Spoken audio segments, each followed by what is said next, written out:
Assalamualaikum warahmatullahi wabarakatuh. Waalaikumsalam warahmatullahi wabarakatuh. Ustadz, saya mau tanya amalan yang baik buat ibu yang sudah meninggal, karena selama ibu hidup di dunia saya belum bisa memberikan kebahagiaan kepadanya. Terima kasih.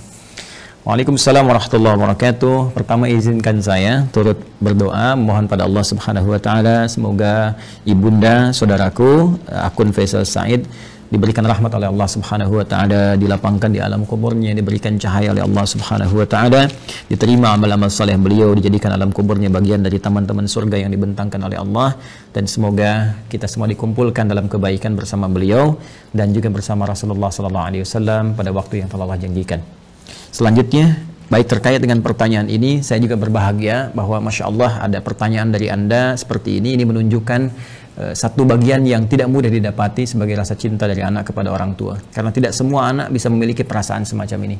Maka berbahagialah ketika tumbuh nilai-nilai itu, kecintaan kepada ibunda yang memang sangat dimuliakan dalam Al-Quran. Ya, seorang ibu Masya Allah berapa kali mendapatkan keutamaan dalam Al-Quran, ya, seperti di Quran surah ke-31 misalnya di ayat ke-14, Quran surah ke-46 di ayat ke-15, bagaimana Allah melukiskan perjuangan seorang ibu sampai kita harus berbakti maksimal kepadanya, kan, sampai nanti puncaknya di Quran surah ke-17 ayat 23 ketika Allah menetapkan kita harus berbakti kepada Allah, setelah itu meletakkan bakti kepada kedua orang tua setelah pengabdian kita dan penghambaan kita kepada Allah Subhanahu wa taala.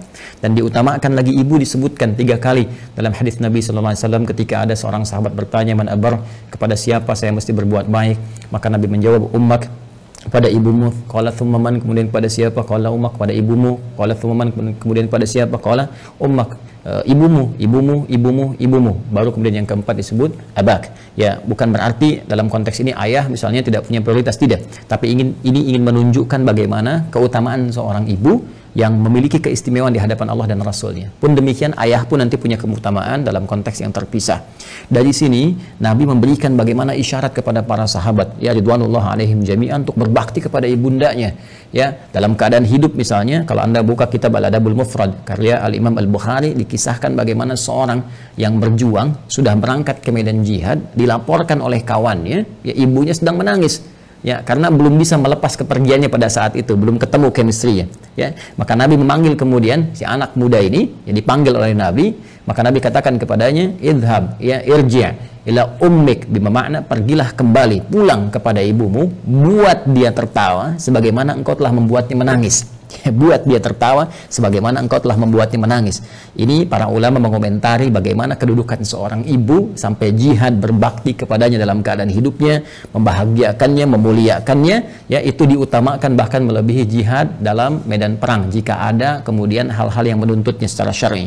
Al-Imam Ali bin Abi Thalib karramallahu wajhah, ya, mengomentari statement Nabi sallallahu alaihi wasallam ketika menyebutkan 3 kali ummak, ibumu.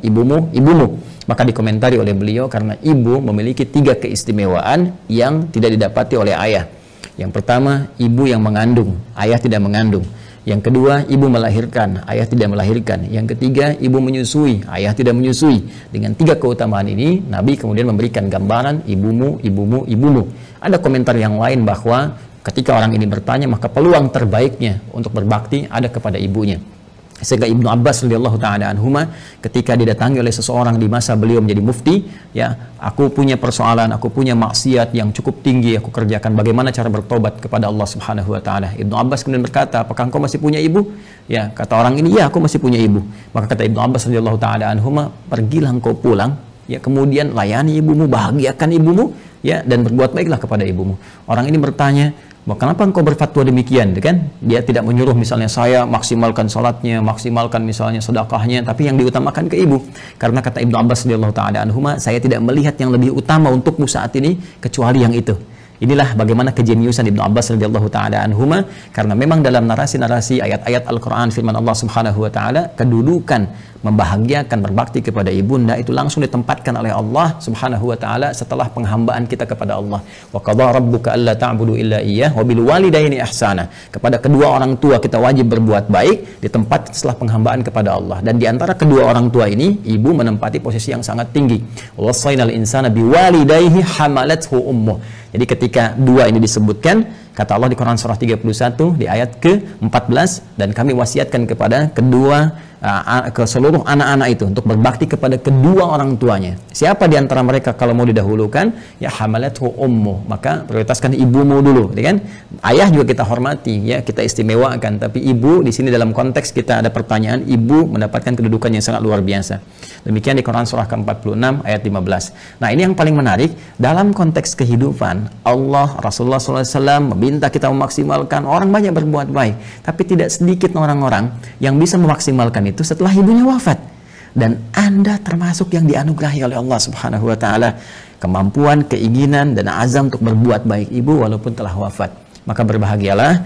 Di antara caranya ada yang Nabi SAW sampaikan, bahkan disebutkan dalam hadis riwayat Muslim sampai dengan 9 lafaz. Saya sebutkan hadisnya, qala Rasulullah sallallahu alaihi wasallam, idza matal insanu atau idza matal abdu. Ya, kata Nabi SAW, jika seorang manusia yang biasa beraktivitas. Jadi insan itu, kata insan disebutkan 65 kali dalam Al-Quran, menunjuk pada term manusia dengan totalitas aktivitasnya. Jadi kalau terkait dengan nafsunya, tampilan fisikalnya disebut dengan bashar, 35 kali disebutkan dalam Al-Quran. Jika terkait dengan sifat-sifat lembutnya, harmoninya, yang berbeda dengan jin, ya, dari penampakan dan ghaibnya, itu disebut dengan al-ins. 18 kali ins dan jin dipasangkan dalam Al-Quran. Kemudian ada lagi menyebut sifat sosialnya an-nas, setidaknya 241 kali kurang lebih disebutkan dalam Al-Quran. Jika menyebut asal genetiknya disebut dengan Bani Adam, disebutkan 7 kali dalam Al-Quran. Nah, kalau disebutkan insan, al-insan 65 kali disebutkan dalam Al-Quran, itu menunjuk kepada totalitas aktivitas. Jadi saat mulai bangun tidur sampai tidur lagi. Nah, kata Nabi, idza matal insanu, jika manusia yang biasa beraktivitas dari mulai bangun tidur sampai tidur lagi, dari bangun sampai tidur lagi, kemudian meninggal, wafat. Ya, di kalimat pertama ini, pembuka hadis ini ingin memberikan kesan kepada kita bahwa mohon maaf sekali, sepadat-padat apapun kita beraktivitas, pada akhirnya meninggal juga. Pada akhirnya wafat juga. Karena itu pembuka hadis ini memberikan satu pengingat yang sangat penting kepada kita. Jangan lupa, awas, jangan lalai bahwa satu saat kita akan pulang kepada Allah. Apa yang kemudian ingin dipertaruhkan di dunia ini sampai Anda lupa mengerjakan ibadah, berangkat gelap, pulang gelap, demi harta tidak seberapa yang kalau didapat kemudian meninggal juga belum tentu dipakai, sampai berselisih, sampai bertarung, sampai ada yang saling menyingkirkan, menyungkurkan, bahkan mohon maaf sekali menumpahkan darah. Waliyadzubillah. Allah, berlindunglah kepada Allah Subhanahu wa taala. Berlindunglah. Karena apapun yang Anda dapatkan saat di dunia, satu saat akan ditinggalkan. Jika bukan Anda meninggalkan dunia, maka dunia akan meninggalkan Anda. Satu saat kita akan wafat. Dan bila seorang manusia telah wafat yang biasanya beraktivitas, ya, in qata'a sa'iru amalih, maka akan terputuslah semua aktivitasnya itu. Peluang dia mengumpulkan nilai-nilai kebaikan. Karena rumus kebaikan dalam Islam itu dengan konteks kehidupan akhirat yang telah kita selesaikan dunianya dan berpindah kepada dimensi lain, ya, barzakh kemudian akhirat, maka Al-Quran memberikan wawasan kepada kita, dan dengan wawasan ini kita diminta untuk mengumpulkan dan menyiapkan bekal terbaik. Ya, gambarannya kan seperti ini. Ini kan dunia, ya, yang saat ini kita sedang beraktivitas. Kemudian setelah itu kita pindah ke barzakh, pemisah. Ya. Kemudian akhirnya akhirat. Ini akhirat, ya. Ini yang terakhir. Akhirat. Ini ad-dunya. Kemudian ini barzakh. Bainahuma barzakhul la yabghiyan. Demikian di surat Ar-Rahman, ya. Nah, ini kan hakikat kehidupan kita di sini. Ini tujuan akhirnya. Ya, akhir kehidupan, karena itu disebut dengan akhirat. Sekarang kita ada di sini. Ya. Tempat beraktivitas sementara. Karena ini sifatnya sementara, maka semua yang ada di sini pun di sini, ya, sifatnya sementara. Ya, mohon maaf, usia kita ini sifatnya sementara, tidak abadi. Ya, hanya sementara saja. Dibatasi dengan apa yang disebut dengan ajal namanya. Ya kan? Jadi begitu ajalnya tiba, maka selesailah kemudian usia kita. Ini, batasan ini contohnya misalnya di Quran disebutkan di surah ke-7 Al-A'raf di ayat 34. walikulli ummatin ajal, dan setiap umat itu bukan 1-2 orang, semua umat yang pernah beraktivitas di bumi mereka memiliki batas usia.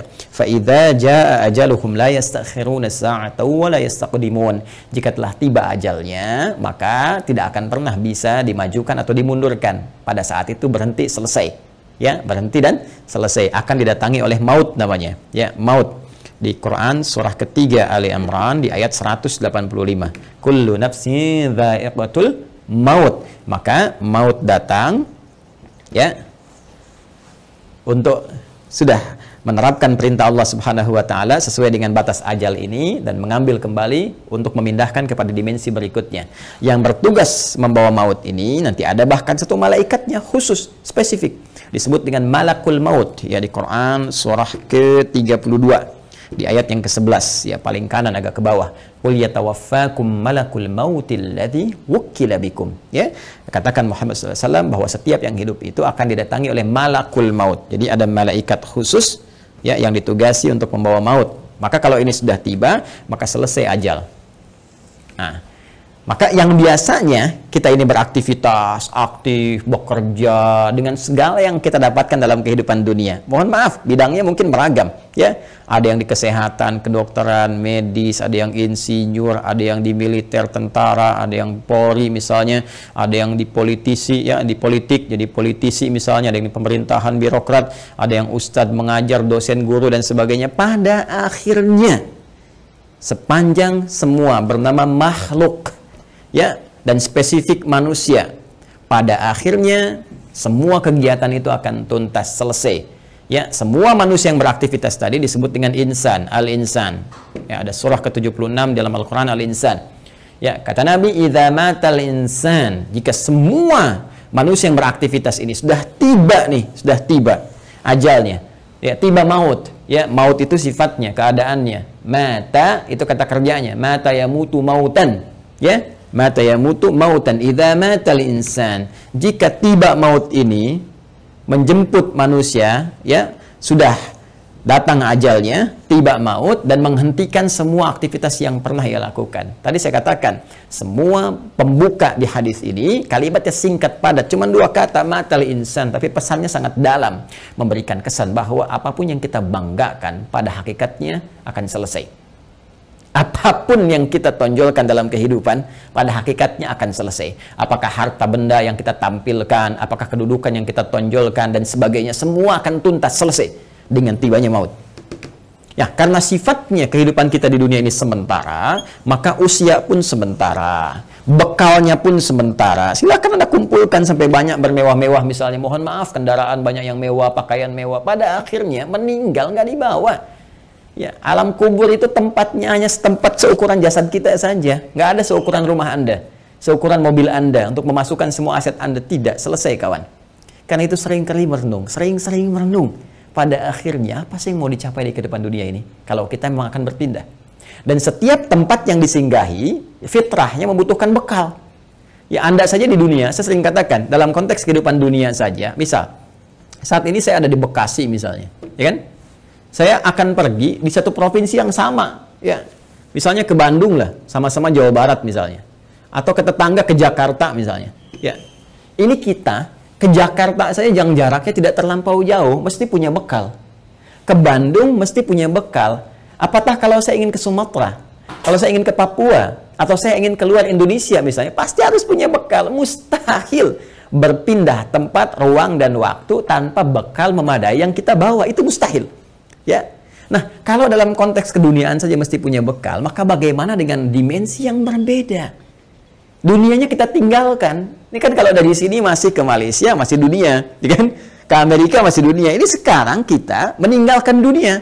Bahkan pengumuman disampaikan telah meninggal dunia. Artinya meninggalkan dunia, maka mutlak mesti punya bekal. Dan di dalam konteks keduniaan saja bekalnya bisa beda. Saya pergi ke Arab, di Arab mungkin kulturnya beda, makanan pokoknya tidak sama, maka bekal yang dibawa pun akan menyesuaikan dengan itu. Sekarang kalau dalam konteks kehidupan dunia saja, bekal di satu tempat bisa berbeda, maka apalagi dengan dimensi yang berbeda. Mesti ada bekal untuk hadir ke sini. Ya. Di saat kita bawa ke sini, semua bekal dunia tanggal, yang dunia ini hilang. Ya, karena beda tempat. Sekali lagi, apa yang kita bawa di sini, kita bawa rupiah dari sini. Apakah akan laku dibawa di Amerika? Ya, laku misalnya dibawa di Kanada, laku dibawa di Jerman dan sebagainya. Belum tentu. Belum tentu. Kita harus tukar dulu gitu kan? Atau barangkali belum berlaku misalnya dan seterusnya.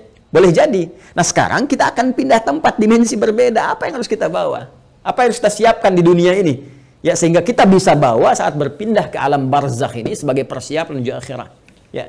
Maka tiada lain, rumusnya lanjutkan hadisnya, in qata'a sa'iru amalih, maka terputus semua peluang amalnya. Ya, pertama amal. Nah, amal. Amal itu masih umum. Amalan itu masih umum, semua perbuatan manusia yang akan dipertanggungjawabkan di hadapan Allah disebut dengan amal namanya. Ya, faman ya'mal mithqala dzarratin khairan yarah wa man ya'mal mithqala dzarratin syarran yarah. Ya, jadi semua perbuatan kita dari bangun tidur sampai dengan tidur lagi itu disebut dengan amal. Nah, ini kalau sudah meninggal, mata, datang maut, ya, terputus semua amal, aktivitas selesai. Ya.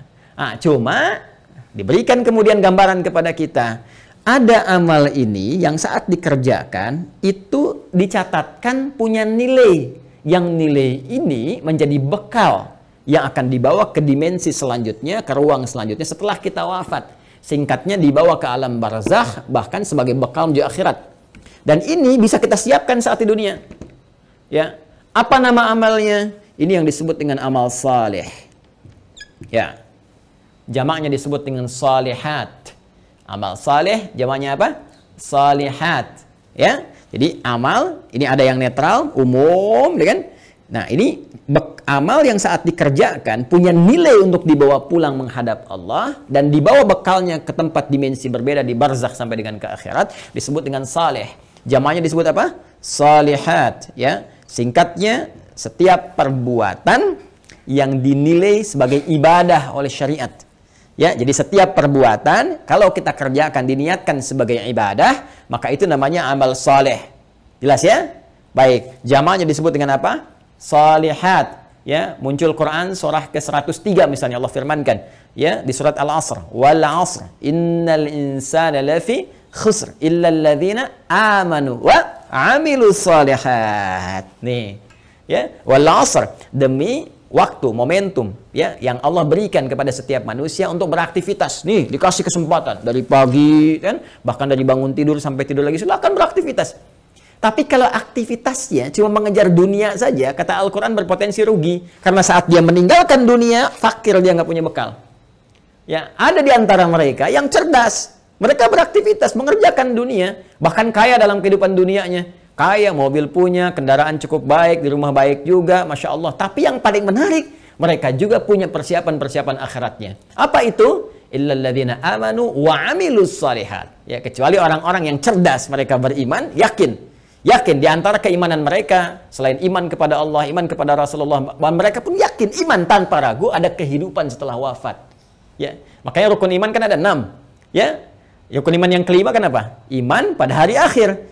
Hari akhir itu implementasinya yakin kita akan meninggal, yakin akan dihisab. Karena kita yakin kita punya iman, kita siapkan. Itu cara memahaminya. Karena itu orang cerdas menyiapkan setelah wafatnya ada kehidupan. Anda yakin nggak? Kalau Anda nggak beriman, nggak usah komen. Tapi kalau Anda yakin Anda beriman, Anda siapkan. Keyakinan kita memberikan dorongan kepada kita untuk menyiapkan bekal setelah kita wafat. Apa yang mau kita siapkan? Allah saking rahmannya memberikan bocoran kepada kita, bimbingan kepada kita. Nih, siapkan bekal ini. Ini bekal yang cuma satu-satunya dibawa saat kita wafat. Apa itu? Wa amilus salihat. Ini dia. Amal-amal saleh. Maka jadikan setiap bekal kegiatan kita itu menjadi amal saleh. Caranya bagaimana? Niatkan karena Allah Subhanahu wa taala. Ya, niatkan karena Allah lillah, bekerja karena Allah, merawat anak karena Allah, di rumah tangga karena Allah. Bahkan nanti implementasinya Nabi SAW memberikan panduan dengan doa langsung. Makanya saya sering katakan dalam Islam semua aktivitas itu punya doanya. Bangun tidur ada doanya, sampai mau tidur lagi ada doanya. Semua aktivitas kita. Tatkala kita pun belum memahami, sertakan kalimat Bismillahirrahmanirrahim. Kullu amrin dzibalin la yubda'u fihi Bismillahirrahmanirrahim fahuwa abtar au a'ta'. Setiap perbuatan baik yang tidak disertakan Bismillahirrahmanirrahim. Karena Allah. Bismillah, saya kerjakan ini karena Allah. Ya, kalau Anda tidak sertakan itu, tidak niatkan karena Allah, fahuwa abtar au aqta', maka terputuslah peluang bekal akhiratnya. Kalau Anda kerjakan, misal saya mau nulis nih Bismillahirrahmanirrahim atau singkat Bismillah misalnya kan, saya niatkan karena Allah supaya tulisan ini punya manfaat, supaya tulisan ini punya nilai di hadapan Allah. Maka begitu saya tuliskan, misal ya, ini saya tuliskan bekal dunia amal saleh misalnya. Saya tuliskan karena Allah, lillah, supaya kita bisa pahami ini semua. Maka pekerjaan amal saleh ini, amilus salihat, ketika kita niatkan karena Allah, diberikan nilai oleh Allah. Nilai itulah yang disebut dengan hasanah namanya. Hasanah. Hasanah. Ini dia.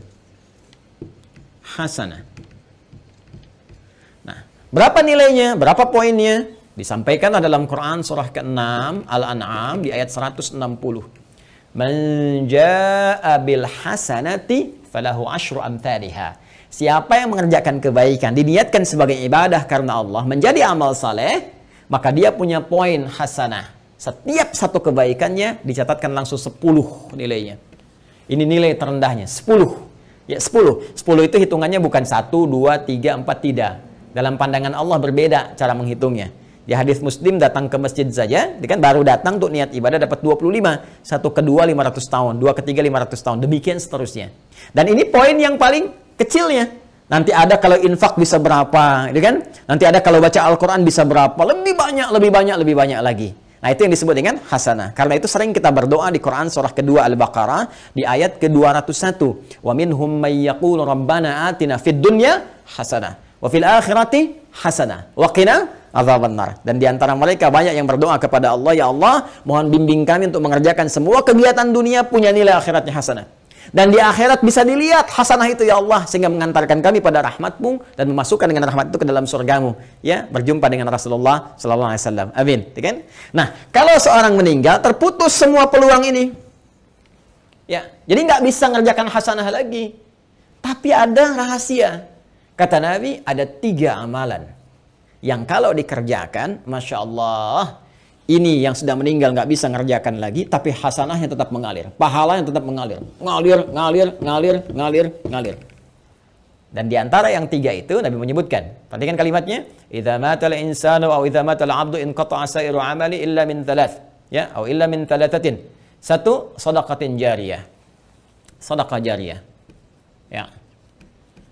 Nah, ini kalau kita gali lagi, ini lebih panjang lagi nih, ya, mohon bersabar ya teman-teman sekalian. Ya, sedekah itu adalah setiap kebaikan yang mampu kita kerjakan. Kullu ma'rufin sedekah. Semua jenis kebaikan yang mampu kita kerjakan. Nah, sedekah dibagi pada 2 bagian. Bagian yang pertama yang tidak mengalirkan pahala abadi untuk kita. Maksudnya kalau kita wafat selesai. Yang kedua, kalaupun kita wafat, pahalanya tetap mengalir. Seperti apa yang dimaksudkan 2 keterangan ini dan bagaimana saudara kita, ya, Faisal, semoga Allah rahmati beliau dan ibundanya serta keluarga besarnya bisa memaksimalkan ini untuk memberikan yang terbaik pada ibundanya. Nanti kita lihat setelah menunaikan sholat Isya berjamaah. Mohon izin kembali kita lanjutkan bahasan kita, bahwa pertama dari akun Faisal Said tadi menanyakan sebelum Isya, beliau berkenan menginginkan adanya satu amalan yang bisa dipersembahkan untuk ibundanya yang telah wafat dan ingin membahagiakan beliau dalam keadaan saat ini. Bagaimana, apakah ada bimbingan dalam Al-Quran ataupun hadis-hadis Nabi Sallallahu Alaihi Wasallam? Tadi telah kita buka, telah kita sampaikan dengan begitu mendetil bahwa Al-Quran memberikan peluang terbaik bagi seorang anak ataupun anak-anak yang ingin berbakti kepada kedua orang tua, khususnya ibundanya tercinta. Baik itu saat masih ada bersama beliau ataupun juga telah meninggalkan bagian dari keluarganya. Di antara amalan-amalan itu, Nabi SAW memberikan gambaran kepada kita dalam salah satu sabdanya, dan bahkan disebutkan tadi saya katakan hampir 9 lafaz dalam Imam Muslim. Ya, Nabi SAW menyampaikan, qala Rasulullah SAW, idza matal insanu, jika manusia yang telah beraktivitas itu dari mulai bangun tidur sampai dengan tidur lagi, kedatangan maut, ya, tiba kemudian ajalnya, in qata'a sa'iru amalih, maka dengan wafatnya itu, dengan datangnya maut itu, terputuslah kemudian seluruh peluang aktivitas-aktivitas yang telah ia kerjakan, yang sebelumnya telah ia tenun. Sudah tidak ada lagi kesempatan. Maka karena tidak ada kesempatan beraktivitas lagi, di antara peluang untuk mencari bekal untuk pindah ke alam barzakh sebagai persiapan menuju akhirat pun terputus sudah. Ya, karena amal itu telah kita tadi uraikan dibagi pada 2 bagian. Ya, ada yang tadi objektif umumnya, kemudian dibagi 2, ada yang disebut dengan amal saleh yaitu amal-amal kebaikan yang dinilai sebagai ibadah jika dilakukan karena Allah Subhanahu wa taala. Dan dia punya poin yang disebut dengan hasanah itu. Bila ada satu perbuatan menjadi hasanah, maka dia punya 10 poinnya. Ya, Quran surah ke-6 Al-An'am ayat 160 seperti telah kami tuliskan sebelumnya, man jaa'a bil hasanati falahu asyru amsalihha. Ya, maka siapapun yang mampu menenun kebaikan menjadi hasanah, punya nilai ibadah, maka dia punya poin 10. Ya, 10 tadi kami sampaikan saat sebelum Isya, bahwa jangan dihitung 1, 2, 3, 4, 5 karena Allah punya hitungan tersendiri yang nilainya jauh dari apa yang kita gambarkan. Nah, teman-teman sekalian, itu batas minimalnya. Ya, apalagi nanti kalau kita kemudian tenun dengan amal-amal lain yang punya nilai yang lebih banyak lagi, seperti infak, bacaan Al-Quran dan sebagainya. Ada lagi amal yang kedua nanti amal sayyi, ya, jamaknya sayyiat, sayyiat. Nah, ini amal-amal yang didesain bersumber dari nafsu atas bisikan-bisikan setan. Ya, paradoks dengan amal soleh tadi. Makanya sering saya katakan ada amal soleh, ada amal salah. Yang baiknya amal saleh, yang jeleknya amal salah. Amal salah ini sepanjang kita hidup mesti kita koreksi, kita benarkan, ya, lewat jalur yang disebut dengan taubat. Ya, supaya dengan jalur taubat ini dihapus nanti yang jelek-jeleknya sebelum kita wafat, ya dihapuskan catatannya, diperbaiki kemudian oleh amal-amal kita atas petunjuk dan izin Allah Subhanahu wa taala. Kita tutup itu dan isi dengan hal-hal yang baik sehingga di ujungnya, di ujung kematian kita menjadi baik. Itu yang disebut dengan husnul khatimah. Khatimah itu penutup, husnul itu baik, ya, penutup yang terbaik. Maka ketika kita sudah tutup dengan taubat, berkenan Allah menghapuskan amal-amal jelek ini sehingga yang terbawa yang baik-baiknya saja saat menghadap kepada Allah Subhanahu wa taala. Kalau ini tidak terjadi, nanti di hadis Muslim riwayat sahabat Abu Hurairah radhiyallahu taala anhu akan disebutkan oleh Nabi sallallahu alaihi wasallam, maka setiap amal yang soleh akan menutup yang salahnya. Ya, misal nanti yang ini salat, yang ini misalnya senang bikin hoax, maka yang salatnya akan menutup perbuatan hoaxnya. Yang ini misalnya puasa, yang ini senang berselisih, maka yang puasa akan menutup selisihnya. Demikian seterusnya sampai ditimbang nanti. Bahkan ada orang yang bangkrut disebut dengan muflis, ya, disebut dengan muflis. Jadi begitu habis amal salehnya, masih ada amal salahnya, maka bangkrut dia karena nggak punya lagi penutup. Ya, habis modalnya ini, tersisa keburukannya, maka diambillah kejelekan orang-orang dizalimi, ditimpakan kepadanya, dilemparkan ke neraka. Itu yang disebut dengan muflis. Waliyadzubillah, kita berlindung kepada Allah Subhanahu wa taala dari perbuatan tadi. Nah, sekarang ada orang yang telah wafat, nggak bisa mengerjakan amalan lagi, tapi apakah dia berpeluang masih mendapatkan baik balasan-balasan pahala, ya, transfer pahala kebaikan? Karena kalau sudah di alam barzah, kita nggak bisa kirim makanan, kita nggak bisa misalnya kirim perhiasan, kita nggak bisa kirim kebutuhan dunia, karena dimensinya beda, ruangnya sudah lain, alamnya sudah berbeda. Yang harus kita kirimkan kepada mereka adalah bekal real yang mereka butuhkan. Nah, kata Nabi, ada 3 peluang yang mungkin didapatkan oleh mereka yang telah wafat, ya, walaupun mereka telah meninggal dunia dan tidak beramal lagi. Yang pertama tadi telah kita singgung, sedekah jariyah. Ya, sedekatin jariyah, yaitu amal-amal kebaikan yang pahalanya tetap mengalir. Ya, saya ulang, amal-amal kebaikan yang pahalanya tetap mengalir. Jadi, pertama, teman-teman, sedekah ini adalah gambaran dari semua perbuatan-perbuatan baik. Ya, dalam fikih disebut dengan kullu ma'rufin sedekah. Semua perbuatan baik yang mampu dikerjakan itu disebut dengan sedekah. Karena itu zakat dalam Al-Quran disebut juga dengan sedekah. Ya, khudz min amwalihim sedekah. Ambil dari zakat yang telah masuk, ya, nisabnya, haulnya, ambil itu, ya, sebagai bagian dari perbuatan baik. Sedekah yang membuktikan kebenaran iman. Jadi sedekah itu bisa diartikan pembuktian kebenaran, sesuatu yang baik, sesuatu yang jujur, dan nilai-nilai kemuliaan. Itu diantara makna sedekah. Karena itu kenapa perbuatan baik disebut dengan sedekah? Ini pertama pembuktian dari keimanannya. Jadi iman itu implementasinya kebaikan-kebaikan. Untuk membuktikan kita beriman, maka diminta oleh Allah kepada kita semua membuktikan lewat amalan baik. Karena itu lisan diminta berkata baik, tangan bekerja baik, kaki melangkah pada yang baik. Itu pembuktian iman. Karena itu orang beriman mustahil berbuat yang tidak baik. Karena itu kata Nabi, la yasikul mu'min, indama yasik fahuwa mu'min. Mustahil orang beriman itu korupsi, orang beriman itu mencuri. Ketika mencuri ada iman dalam dirinya. Maksudnya Nabi mempertanyakan, imannya kemana sampai bisa mencuri? Imannya kemana sampai bisa berbuat maksiat, kan? Jadi iman itu akan mendorong kita berbuat baik. Karena itu semua perbuatan baik disebut dengan apa? Sedekah. Nah, perbuatan baik yang disebut dengan sedekah ini dibagi 2 bagian. Ya, dibagi 2 bagian. Ada yang disebut dengan sedekah tsabitah. Ya, saya hapus dulu ini. Sedekah tsabitah. Dia sedekatun, sedekah. Ada yang disebut dengan tsabitah. Ya, tsabitah itu sudah yang tetap berhenti, gitu kan? Atau waqifah, berhenti sampai di situ. ya berhenti saja sampai di kehidupan dunianya. Maksudnya apa? Saat dia beramal di dunia, saat hidup dituliskan pahalanya. Tapi ketika wafat selesai, waqifah, tabitah, berhenti sampai di situ saja. Dalam konteks kehidupan dunia saja. Saat dia beramal. Jadi saat dia hidup di dunia, kemudian misalnya dia salat nih. Ya, si A misalnya salat. Kemudian dia ketika menunaikan salat kan dituliskan pahalanya.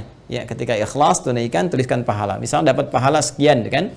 Nah, ketika dia meninggal dunia, wafat ini sudah karena nggak bisa salat lagi, nggak ada lagi catatan amal pahala mengalir. Ya, sudah selesai sampai di situ. Selesai, terhisab sampai di situ. Karena selesai, tetap di situ disebut dengan thabita atau waqifah, berhenti sampai di situ. Ya. Nah, ada yang menarik nih. Orangnya sudah meninggal, sudah nggak di dunia lagi. Ya, sudah berpindah ke dimensi lain, dia pindah ke barzakh, alam pemisah. Ya, disebut dengan alam kubur. Terpisah dia dengan dunia tapi belum sampai ke akhirat. Ya, alam pemisah antara dunia dengan akhirat disebut dengan barzakh. Ya. Baik, ketika berpindah kepada barzakh ini nggak ada peluang amal lagi. Tapi yang menarik, walaupun dia nggak mengerjakan amalannya, pahalanya tetap mengalir. Nah, mengalir dalam bahasa Arab disebut dengan jara yajri, jarian wa jariyatan. Ya, maka karena ini sifatnya ada muannats-nya disebut dengan jariyah. Jariyah. Ya. Baik. Ini apa namanya? Sifat dan mausuf ya, disifati sedekah, ya sedekah, perbuatan-perbuatan baik jariyah yang pahalanya terus ngalir. Ngalir sampai kehidupan berakhir. Ya, sampai hari perhitungan tiba, kiamat terjadi, ya perhitungan pahala, baru kemudian di situ hitungan dikumpulkan keseluruhan yang disebut dengan hisab. Ya, disebut dengan apa? Hisab. Jadi sepanjang kiamatnya belum terjadi, kemudian belum terputus kehidupan dunia keseluruhannya, maka terus saja ngalir di pahalanya, ngalir, kumpul, masya Allah, walaupun orangnya telah meninggal dunia. Nah, ini sedekah jariyah ini punya dua sumber. Ya. Untuk mempercepat, punya dua sumber. Sumber pertama adalah kebiasaan amal soleh yang dikerjakan oleh orang yang meninggal tadi sebelum dia wafat. Jadi sebelum dia wafat, dia punya kebiasaan beramal. Ya, yang amalan ini setelah dia wafat pun masih ada tuh. Ya, merambat peluang amalannya sehingga pahalanya terus mengalir kepada yang bersangkutan. Apa di antara contohnya misalnya? Nah, contoh misalnya yang bersangkutan sebelum meninggal dunia pernah misalnya menyumbang untuk kepentingan di masjid. Masya Allah misalnya sedang ada perbaikan masjid, kan? Lalu disumbangkanlah untuk bikin keran wudhu misalnya. Masya Allah, walaupun orangnya meninggal, keran wudhunya masih ada, dipakai orang. Setiap dipakai, mengalir, pahala terus mengalir. Sepanjang itu ada. Karpet masjid misalnya kan disumbangkan, dipakai terus, walaupun orangnya meninggal, tetap pahalanya mengalir. Ngalir. Masya Allah. Pesantren, pembangunan, tadi ada beberapa informasi yang saya sampaikan terkait update, nanti di akhir saya tegaskan kembali. Ya, Masya Allah misalnya bikin pesantren untuk ahli Al-Quran, bahkan misalnya ada mushafnya, ya kan kita buka juga tuh wakaf untuk mushafnya, untuk perangkat hafalan, itu Masya Allah setiap yang menghafal dapat pahalanya. Makanya saya sering katakan kalau beramal kita masih cerdas, dengan modal sekecil-kecilnya dapat keuntungan sebanyak-banyaknya. Ya, contoh misalnya kita punya uang 50.000 nih. Kita bisa punya banyak pilihan untuk beramal saleh. Tapi kalau kita bisa gunakan 50.000 misalnya untuk sedekah jariyah. Saya punya pos uang misalnya 50.000 nih. Saya pengen jadi pahala di hadapan Allah. Mana yang akan saya gunakan? Maka Anda bisa melihat dengan bijak. Anda mau pilih mana yang thabitah, waqifah, berhenti sampai di situ. Misal Anda berikan makanan, kasih misalnya orang butuh untuk makan supaya energi dia ada. Dia makan tuh. Dari energi itu dia pakai untuk sholat misalnya. Ya, dia akan gunakan untuk sholat seketika ketika energinya selesai pahala Anda. Kan? Anda gunakan beli mushaf, misal dapat 2, Anda berikan ke penghafal Quran. Masya Allah, penghafal Quran menghafal Quran menggunakan mushaf Anda. Demi Allah saya katakan, penghafal Quran itu nggak ada yang baca sekali. Ya, alif lam mim, dzalikal kitabu, bukan menghafal. La raiba fi, dzalikal kitabu la raiba fi, hudal lil muttaqin, dzalikal kitabu la raiba fi, hudal lil muttaqin. Saya mau tanya pada Anda, berapa kali dia mengulang? Berapa kali dia mengulang-ulang? Dan yang paling dahsyatnya, bukankah bacaan Al-Quran itu dinilai berdasarkan hurufnya? Bukan ayatnya. Bukan jumlah ayatnya, tapi jumlah hurufnya. Man qara'a harfan min kitabillahi falahu asyru hasanat. Siapa yang membaca satu huruf saja dari kitab Allah, dia mendapatkan setiap hurufnya 10 kebaikan. Dan berapa banyak pengulangan disebutkan oleh penghafal Al-Quran. Jadi dengan modal 50.000 itu berapa banyak pahala dapatkan. Nah, kadar Allah, si A ini misalnya dapat 2 orang nih, si A dengan si B, sudah hafal dia dua-duanya. Dipakai jadi imam, Masya Allah, ngajarkan lagi, ini merambat lagi. Mushafnya masih ada, diwariskan lagi pada orang lain. Allahu Akbar, lahir dari sini misalnya 10 santri, sini 10 santri, ini punya murid lagi, modal cuma 50.000, berapa yang didapatkan? Maka dari itu cerdas-cerdas saat hidup mencari apa yang kira-kira bisa mendapatkan jariah di sini. Ya, tidak harus dengan harta, bisa dengan tenaga. Makanya kalau ada misalnya ya kegiatan di masjid, ikut di situ, kan? Dengan tenaga kita atau dengan sebatas yang kita mampu dan sebagainya, ya, apa yang bisa kita lakukan, ini jariah. Nah, ada lagi kondisi orangnya misalnya sudah tidak ada, ya, ini bisa dikerjakan oleh siapa? Oleh anak misalnya, ya, anak.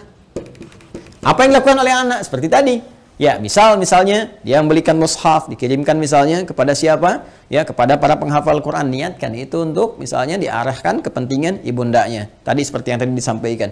Ya Allah, saya berniat dengan wakaf mushaf ini atas nama ibunda saya. Itu boleh dilakukan. Sah dikerjakan. Boleh-boleh saja. Silahkan. Ya, Anda punya berapa? 50.000, 100.000, niatkan. Ya Allah, saya mau bantu untuk pesantren, saya niatkan untuk ibu saya. Sah. Boleh. Kirimkan itu. Ya, kirimkan. Sampaikan. Boleh dengan itu semua Anda lakukan. Dan Masya Allah, ketika itu dikerjakan, ada sesuatu yang akan terjadi. Sesuatu yang berbeda.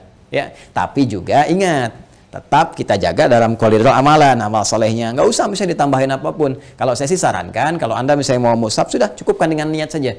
Ya, dengan niat dalam hati kita bahwa ini kita niatkan untuk kepentingan ibunda saya. Ya, ini Anda nggak harus cantumkan misalnya, ya taruh foto misalnya, atau taruh ini, taruh itu nggak diperlukan menurut saya.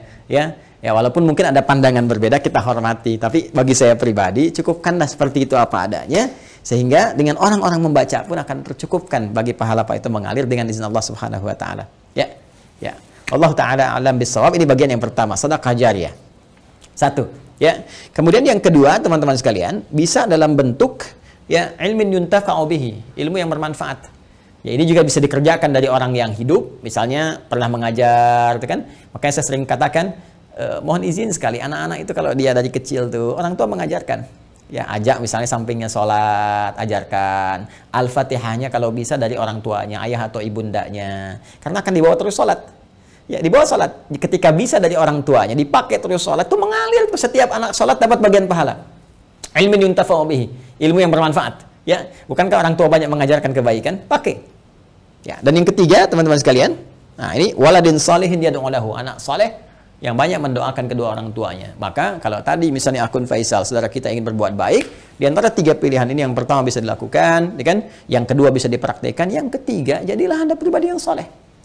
Ya, jangan banyak larut dalam kesedihan. Manfaatnya nggak ada gitu kan. Sedih itu naluriah, fitrah, alamiah, biasa saja. Itu terjadi pasti. Nabi pun sedih ketika ditinggal Sayyidah Khadijah misalnya. Bahkan ketika ditinggal pamannya, beliau sedih sekali. Sedih ya, itu biasa, itu fitrah. Tinggal ibunda beliau sedih. Ya, namun apa yang harus dilakukan oleh kita? Kita alihkan kesedihan itu menjadi sebuah energi yang positif yang mengantarkan kebahagiaan pada orang yang telah meninggalkan kita. Maka caranya apa? Perbaiki pribadi kita menjadi saleh. Ya, jadi anak yang saleh, yang disukai oleh Allah Subhanahu wa taala. Mulai rubah tampilan kita, tunaikan salat dengan baik, rajin membaca Al-Qur'an, bekerja dengan baik, yang halal jauhi yang haram-haram. Ketika semua itu dikerjakan, Anda tinggal mengangkat tangan bermohon pada Allah Subhanahu wa taala. Ketika sifat saleh melekat pada seorang anak, maka doanya langsung mustajab. Waladin salihin yad'u lahu. Seorang anak yang saleh yang ketika bermohon kepada Allah, langsung doanya diantarkan jadi cahaya ke kuburan ibundanya atau ayahandanya. Langsung jadi cahaya. Dan itu boleh jadi pilihan terbaik yang bisa Anda lakukan untuk mempersembahkan pada ibunda Anda. Ya, kalau perbedaan pandangan dari para ulama itu biasa-biasa saja. Ya, A memandang, B memandang, tidak ada masalah. Tapi ijtihad satu tidak bisa membatalkan ijtihad yang lainnya karena peluang ini terbuka. Ya, jadi kalau ada tadi yang membatasi misalnya sepanjang dia masih hidup, tapi juga ada yang kemudian yang membatasi, yang menafsirkan tidak boleh dari orang yang hidup pun memberikan kebaikan-kebaikan karena perkara umum. Sepanjang tidak ada takhsisnya, tidak ada kekhususan, maka maknanya tetap umum. Jelas ya? Wallahu ta'ala alam bissawab.